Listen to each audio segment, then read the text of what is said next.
An fakkeessi akka mootummaan gartee lola labse matuma isaatiin nagaa barbaadu wayii tokkotti fakkeessanii dhiyeessuun hin jirti jechuudha. Qaamota isa deeggaran akka hiriira bahame inni nagaa barbaadu qaamni inni kaan immoo nagaa hin barbaanne fakkeessee dhiyeessuun kun gartee nagaatti qoosuu, haqatti qoosuu, sabatti qoosuu tuffachuu agarsiisaa jechuudha. Hiriirri amma gaggeeffamaa jirus waamichi mootummaan irra deddeebiidhaan dhiyeessu kunis qabatamaa miti waan jedhudha jechaadha qabiyyeen ibsa keessanii.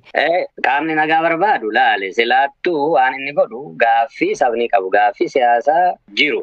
Oromoon bara dheeraadhaaf gaafachaa ture akkaataatti dhimma isaa irratti ofiisaa murteessu lafa kaahuu haqa abbaa haqaatti deebisu yoo taate malee callisteedhuma gartee nagaan barbaada jettee hiriira baatee fi nama hamaasuun suni dhuguma nagaa fidaa'oo bakka hin jirretti nagaan jiraataa'oo isa jedhu gartee gabaabaatti waan kaa'udha ibsichi.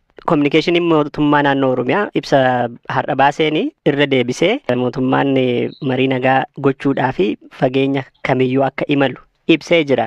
Amma isinis mootummaan fedhan qabu jettu mootummaanis gama isaatiin hidhattootni fedha hin qaban jedha. Namni isa kam akka fudhatu isa kamtu dhugaa akka ta'e iyyuu beekuudhaaf rakkatee jira. Waa'ee kanaa maal jettu isin? Eenyutu Oromoo qeesaa keessa dhufee gartee isa ajjeesuu jira. Eenyutu isa hidhuu jira. Isa jedhu akka gaariitti ilaaluu nama gaafata. Sana booda immoo waliin mariin godhame maalirra gahee dhaabbate maaliif dhaabbate isa jedhu akka gaariitti yoo kaasnedha irra bareedaadha ta'a jechuudha. Sila siin jedhe sii kaase mootummaan nagaa jedha haasaa. Nagaa gaafa jedhu nagaa miti. Nagaan inni jedhu uummatichis waraana bilisummaa Oromoos akka jilbeeffatuu fi qawwee hiikkatu akka mirga isaan gaafanne waan inni jedhe qofa akka fudhatu barbaadutu jira jechuudha. Nagaan isaan jedhani nagaa olaantummaan isaanii bakka sana jiraate waraana bilisummaa Oromoo qawwee hiikkate uummanni Oromoo gaaffii isaa dhiisee waan isaan jedhan ameen jedhee fudhatu barbaadutu jirti jechuudha. Rakkoon kan jiru nagaan fidu. Karaa nagaan sun akka itti dhufu barbaadamu irratti adda addummaa jirutu rakkoo uume jechaadha.